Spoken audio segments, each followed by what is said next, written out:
Right, good afternoon again.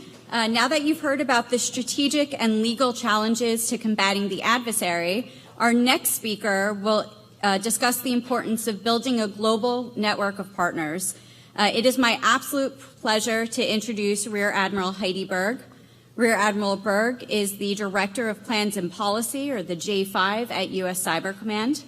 She has done it all from flying over 1,000 hours as a communications intercept evaluator on board EP-3E aircraft, to participating in fleet staff talks with the post-Soviet Russian Navy in the Mediterranean while at Sixth Fleet. She also deployed to Afghanistan as Director of the International Security Assistance Force, ISAF Red Team, at ISAF headquarters in Kabul. And she's held multiple command tours. Her most recent assignment was Director of Intelligence, J2, at AFRICOM. And as the current Director of Plans and Policy at U.S. Cyber Command, there is no one better to discuss building a global network of partners. So ladies and gentlemen, please join me in welcoming Admiral Berg.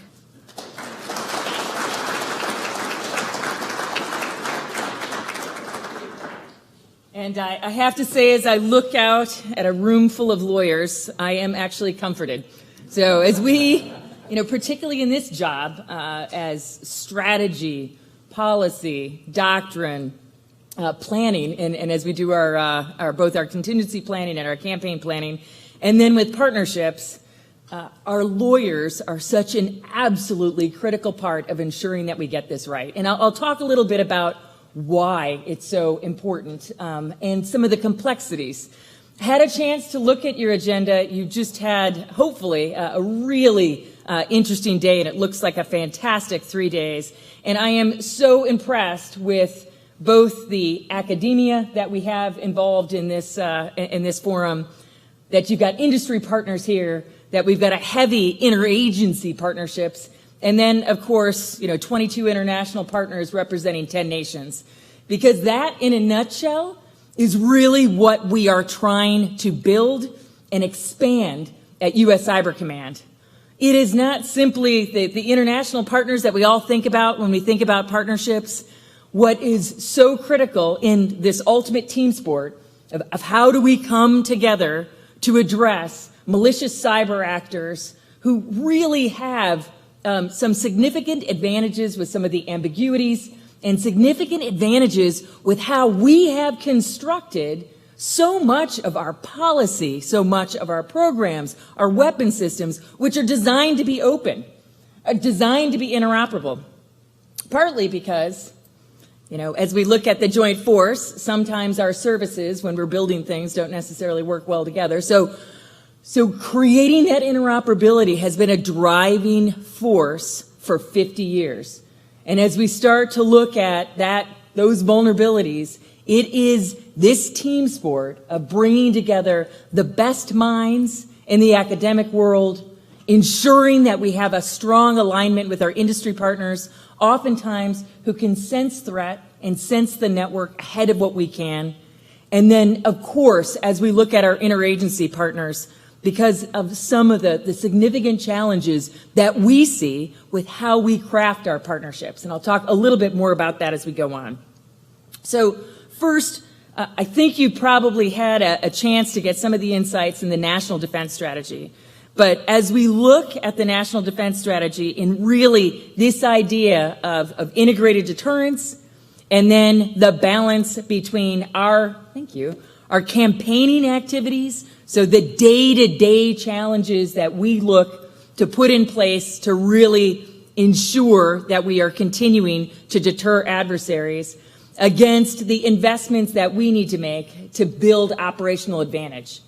And so this whole idea of how we deter is really constructed on the ability to ensure that we create that reputational risk so that our adversaries wake up and think, today is not the day.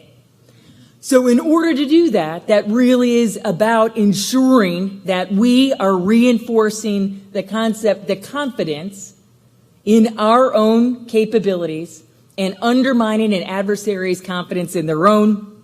And then, of course, ensuring that as they look at this idea of what the status quo and what those stakes are if they use force, that estimate is in our favor. But deterring, just like campaigning, the end state is simply that we are able to continue to create the conditions that we need. That balance is always going to be a significant challenge. And how we deter and how we campaign is how we are also setting conditions for potential conflict. And that means in campaigning, ensuring that we are creating that interoperability with our international partners, that we are creating the policies, the processes, the procedures to be able to do the work that we need to do. Again, interagency partners, our industry partners, with academia and with our international partners. Our DoD, oftentimes as we look at, particularly when it comes to our international partners and how we are proceeding, there is often a desire to have less strategic guidance. I think in this case, particularly in this domain, the level of strategic guidance that we have has been fantastic with what has been coming out of this administration that provides us that broad policy guidance that enables our ability to move at speed. It is challenging when you don't have the level of specificity and you don't have that level of support given the work that we have to do in this domain in particular. I want to talk a little bit about our partner engagement strategy at U.S. Cyber Command. So our traditional focus had been on really building our full spectrum partners to be able to enable our ability to execute operations, whether it is in peacetime, as we go into crisis and into conflict. As we look at the National Defense Strategy, the National Military Strategy, our DoD Cyber Strategy, which is creating a fourth line of effort focused on allies and partners, that it is critical that we create a much more agile and flexible partner strategy. The intent is that as we create this agile and flexible partner strategy, that we're able to take, one, very high demand, low density resources that we have, be able to provide a broader framework when we can integrate both geographic combatant command roles and responsibilities as well as their priorities with functional combatant command roles and responsibilities and their priorities, as well as bringing in other assets and resources that exist to focus and align these resources to advance the partnerships. That would be things like our state partner programs that we have within the National Guard Bureau, looking at how our allies and partners, as opposed to how many of you have grade school kids? How many of you have gone to their soccer games? Yeah, you know what I'm talking about, where we swarm the ball. We have got to be able to better play zone defense. How do we align the capabilities and capacities that we have with partners to build our defensive cyber capability and capacity, to build our cyber security, to ensure that that rising tide is lifting all boats as we confront adversaries? This has a couple of key outcomes that are absolutely essential. One is we have the ability to identify where there are potential challenges or friction within our policies. And when we look at international partners in particular, it would be easy, much like I'm a naval officer, so our chief of naval operation, we look at a foreign partner and they've got a chief of naval operation, it's easy to see the military to military relationship. It's easy to see who your counterparts are. In cyberspace, it is much more challenging. Whether it is the intelligence organizations that have one capability under their command, military organizations that have been tasked to do homeland defense or defense of their critical infrastructure, whether you have equally Title X roles and responsibilities that are very restricted or may look a lot like internal cyber defense, similar to what our Federal Bureau of Investigation or our Department of Justice has. As we look at each international partner, we see that the relationships that we have to have are not as straightforward. And we have to create the frameworks that enable our ability to bring in all of the stakeholders and enable our ability to create that common framework where we can identify what are our common objectives and start to work through where is the greatest potential for our cooperation. It may be something as simple as intelligence sharing and information sharing. It may be something as complex as how do we do mission rehearsals for coordinated operations or potential combined operations. And across that range, there is an extraordinary number of opportunities to be able to collaborate together. Ideally, when we look at the sophistication and the advancement, the low barrier to entry for adversaries to be able to conduct operations against our allies and partners and against ourselves, the ability to leverage proxy forces, again, creating complexity with our response options, and the noise and complexity of the environments that we're operating in. This is driving how we must create those flexible partnerships that allow us to be able to operate really shoulder to shoulder with our partners. When we look at how we are going to effectively advance those partnerships, I often look to our lawyers. And it really is that foundation that, and I look because literally almost every week we're in talking about very specific opportunities for how we drive together that partnership. And this could be if we're going to do joint capability development, how do we create those agreements that enable and ensure that we are doing this within the legal frameworks that are required?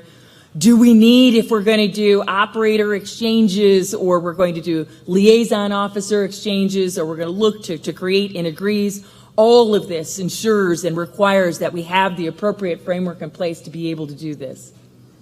Particularly countries where we have not yet had those direct relationships, we need to ensure that we build that foundation and those repeatable processes that allow us to be able to exercise as we go into potentially crisis or conflict. But it's not always that. It is not always about ensuring that we can fight together. Because when we think about the deterrent value of simply the fact that we have these partnerships, that we are sharing how we can adapt to adversaries, the insights that it gives us as adversaries rapidly evolve and develop TTPs that allow us to be able to have that broader understanding, rapidly share that, and ensure that by doing so that we can protect, that we have the opportunity to protect the United States and understand what's coming at us from afar so that we're playing the away games instead of the home games. What we build, the relationships, the networks, that engagement plan that we have in place is what will enable our ability to respond rapidly and will also enable our ability to ensure that when the crisis comes, that we know who it is, who are the stakeholders, and that we can create that coalition. It's interesting, when I was junior officer, we were looking at counter-piracy operations. And at that time, we had not really looked hard at, this was all going through the Bab el-Mandeb and up through the Straits of Hormuz. And as we were looking at counter-piracy operations, I see a lot of Navy uniforms in the room. Has anyone worked with CTF 151? We've got a couple here. So as we were looking at how we're going to do counter-piracy operations, we formed this Combined Task Force 151 that really worked with bringing in industry partners, particularly the insurance companies. We brought in some academic partners who helped advise us at some of the root causes that we saw. And as a result of that, we created this task force that when we first started it, I have to say it looked a little bit like the Star Wars bar.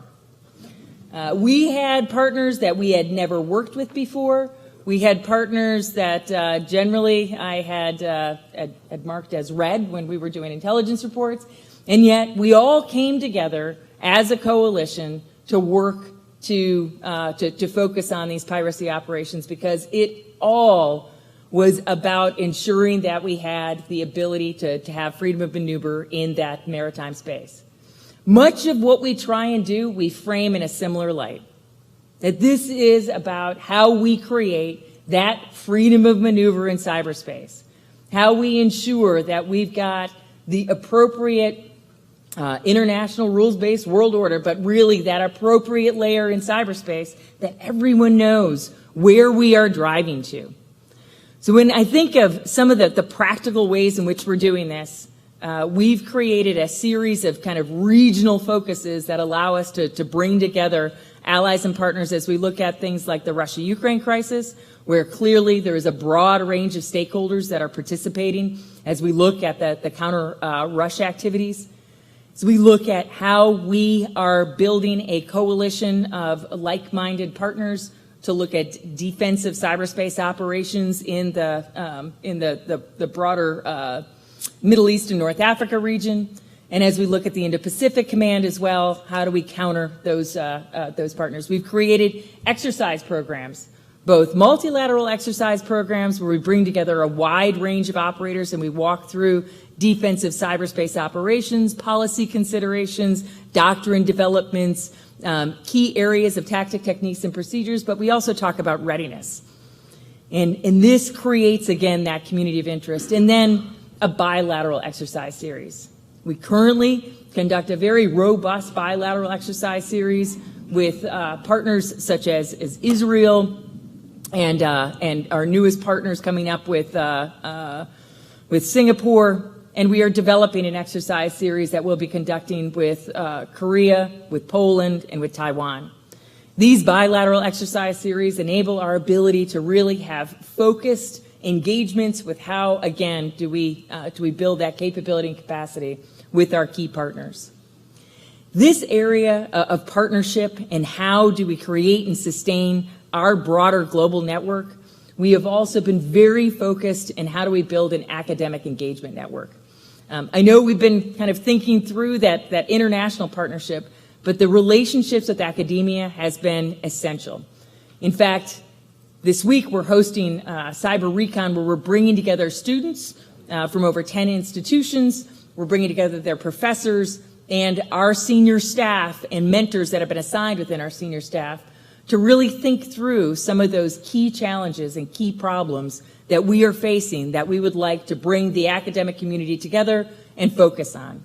We're also looking at how do we bring the National Defense University more closely into our coordination and thinking through our problem sets as we build that capability and capacity and that familiarity with cyberspace operations within the broader Department of Defense.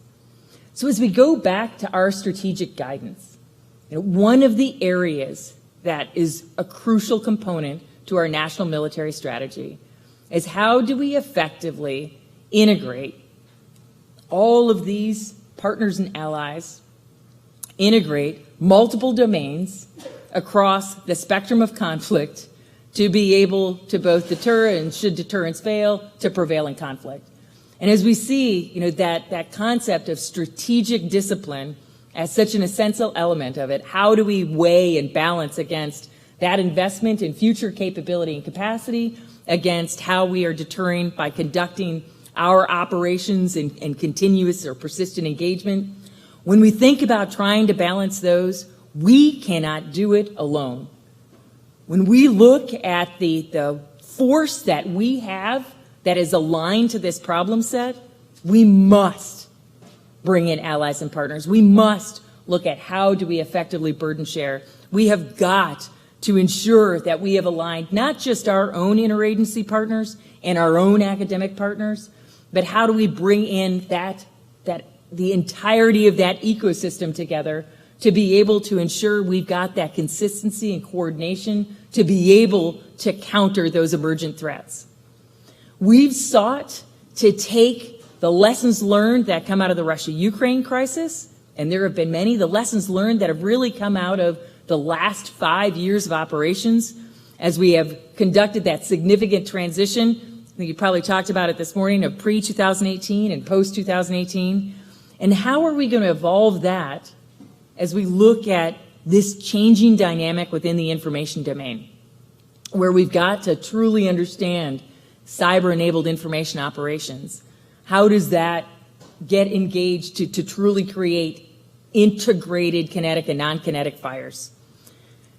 This challenge that we have before us is one that really requires that consistent partnership, the engagement that we are going to need with this global framework that will be a necessary part. But it's not going to be where every partner wants to participate in every element. This is where creating these flexible and agile partners, where ensuring that we have an ability for partners to engage to the level of their focus, their commitment, their bandwidth, and their absorptive capacity becomes such a critical element of where we're driving. So wanted to introduce these broader concepts and then really wanted to hear from you on what are your concerns, are there focus areas, are there challenges that you'd like to address more fully in this discussion. I tell you, as we think through the problem sets that we are addressing on a day-in, day-out basis, this has been one where the strategic guidance has been incredibly helpful, but we have significant areas that we still need to really get a better collaborative understanding with what our approach is going to be and how we are going to drive forward. The challenges that we face, and I think back to my early days of Cold War, which were really focused on just a single adversary, and again, really within the three domains. We have a much more complex environment that I know all of you navigate day in and day out. But how we do it, how we create those elements of cohesion that we need to have in place between our adversaries, ensure that we've got the appropriate frameworks to proceed. I think it takes us from simply the concepts that we want to advance to achieving concrete deliverables, concrete outcomes. You'll have an opportunity tomorrow morning, I think, to hear from General Nakasone. You know, as we think through our DoD cyber strategy that is about to be released, has not yet been released, that key element of partners and allies and what that means to truly operationalize this, the other key element that we think of is risk. Because I think, as we have seen from the unauthorized disclosures that have taken place, that are well trumpeted in the press, we always think through the risks associated with the broader expansion and exposure of some of those military advantages that we currently have in cyberspace. And as we think through those balancing of the risks that we have with the benefits that we have of, again, pursuing these partnerships, building that common lexicon, exercising together, operating together to ensure that we're able to counter adversaries, I think the risk element is one that we have to address, that we have to ensure that we are addressing both our risks to mission with clarity and with precision, and that we are also focused on understanding what the aggregated risks are. Because every time in these multiple layers where we are making these independent risk decisions, there is an element where that boils up, and that's an area that we want to ensure that we are laying out what those risk decisions are for each of it. But I think we're at a point, and I think that we have established a level of trust with many of our partners that we're taking the risk decisions that frankly would have been unimaginable 15 years ago, even 10 years ago. And that is, as we face, as we've faced malicious cyber actors and the growth of these proxy forces, it is one that if we don't ensure that we are operating in a manner that allows us to be able to have those that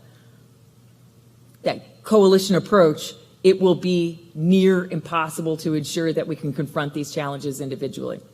So with that, I want to open up for any questions that anyone has or any topic areas that you'd like to address more fully.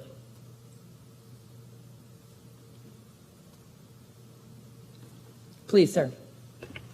Thank you very much, ma'am. Lieutenant Commander Mike McCarthy, Office of JAG, Canada.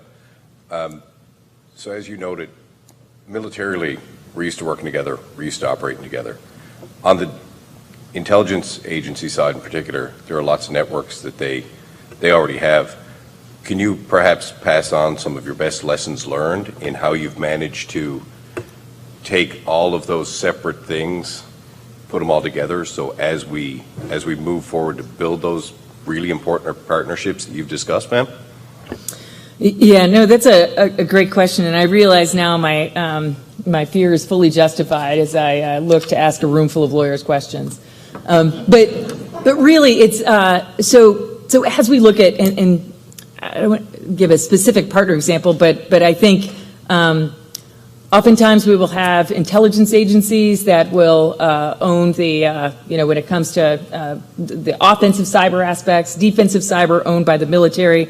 There will be parts that we would look at for Homeland Defense that have elements within both, and yet there are specific both I would say military and intelligence relationships that have to be a part of it. So one of the things, is we that the construct that the United States has, I would say, is probably unique. So oftentimes we like to to tout this is how we would do X, Y, or Z. This dual hat where we've got a national security agency director and a U.S. cybercom commander as one and the same with two separate organizations, clearly not a lot of folks have that. So critical for us is to rapidly identify both what are the stakeholders and what are their authorities. So understanding the authorities element and who those stakeholders are is really a first element. Then bringing together a management framework or an oversight framework is an essential element. And that allows us to rapidly identify what are the areas of cooperation or collaboration that we're really truly, that we see as common objectives and common goals. And these are truly bilateral discussions that we want to have. Oftentimes there may be areas that there's a desire to partner, but it really falls outside of our authorities. We have an opportunity then either to continue to bring in other interagency partners to ensure we've got that kind of focused effort or focused engagement, or do we look to keep our framework associated and focused on either our defense of military networks, or you can also expand that to look at things like malicious cyber actors or malware focus or ransomware focus that may be part of that construct. Again, as you get that agreement, laying out what those critical lines of effort that you want to advance, what are those key paths that you see as essential for advancement, allows us to ensure that we've got the right policy framework in place, that we ensure that we've got the agreements in place, and allows us to have a very deliberate approach to the way ahead. Frankly, I think another key element is to really look at, particularly with a bilateral framework that we have with our closest partners, is that you want to have a multi-year plan. Many times ensuring that it is not a one and done, where oftentimes your ability to detect and mitigate one thing. This is a problem that's like mowing the lawn. We're going to have to do this forever. We are going to have to ensure that we are bringing in things like some machine learning, potentially AI capabilities, and we're doing it in a way that is legal and ethical. But the best practices and lessons learned that we can get from each other are a critical element, I think, as well to how rapidly we're going to be able to do this. And then lastly, to really shift away from, again, I've been in the military many decades, and our ability to innovate is often really hampered by some of the structure that we put in place to reduce risk. So taking on risk in how we're able to do spiral development, how we're able to really innovate in this sphere, in this domain, is going to be absolutely essential, and we can't do that without industry partners. So as we look at a bilateral international relationship, how do we bring in some of the industry partners that can truly be helpful to advance our outcomes? But great question. Did that? Thank you very much, ma'am. It was great. Okay. I didn't know if I was hitting your question or not. Sir. Good afternoon, ma'am. Frank Shaw from Army Cyber. So it seems that with multinational exercises, there's this visible and tangible display of solidarity where both the civilians and adversaries can see that, that we're working with our partners. Do Do you think there's a risk of losing that, or a challenge with losing that visibility when it comes to cyber operations, where it's harder for the civilians to see that? And how does that messaging work to continue that show of solidarity? Yeah, no, that's a great question because, frankly, I would say a great example of this is some of the international discussions and public discussions on Russia-Ukraine, right? So sometimes you hear this narrative like, Russia-Ukraine, cyber was the dog that didn't bite. And in this idea that really cyber didn't play much of a role because it's just not that visible. But there's a couple elements to this. So first, there is an absolute deterrent value. I completely agree with really the public ways in which we come together.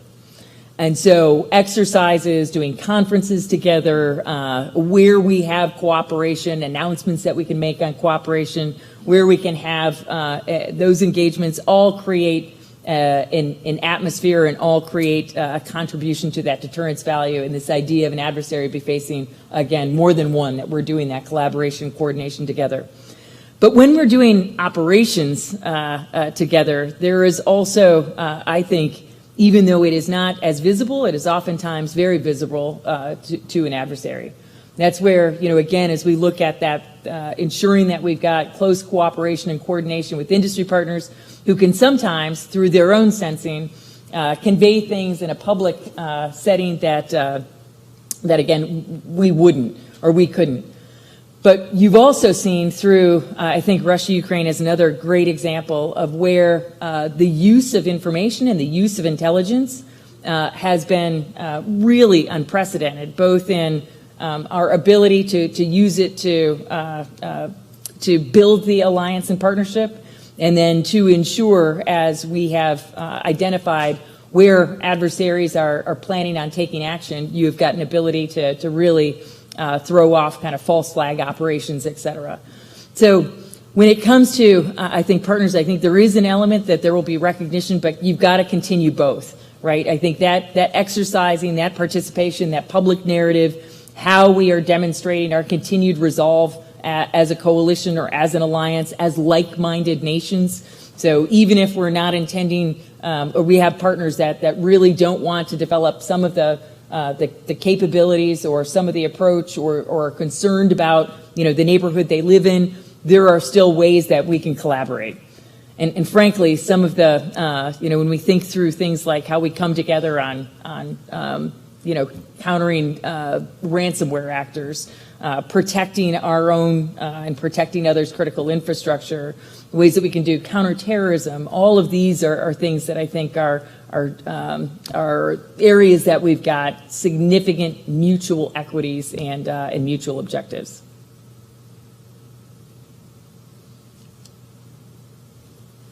Please. Ma'am, Nate Kearns, I'm the National Guard liaison to U.S. Cyber Command. I wanted to ask you, as you began discussing the state partnership program, and I spent half my career active duty and now pretty much a little more than the other half so far in the National Guard, and I've seen in certain countries there's a state partnership program that is robust, of a 30-year relationship where the lieutenant of 30 years ago is now the admiral of today, and they've had that robust relationship with that partner nation.